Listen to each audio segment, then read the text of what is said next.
Hello everyone, this is Raj. Welcome to my new video about Qwiklabs cum Google Cloud. Here I will show how your Qwiklabs profile should look like to win various hackathons and contests conducted by Google Cloud. As soon as you enroll in any of the cloud programs, you will get some certain amount of credits which you will be using to complete the labs.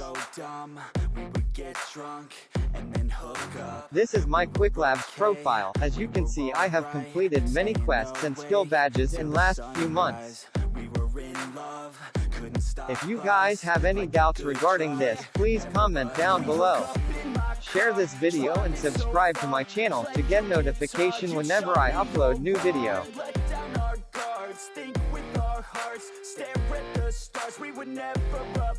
These labs were given in my program syllabus. You should complete those labs which are given in your program syllabus. These are some screenshots of completing my labs.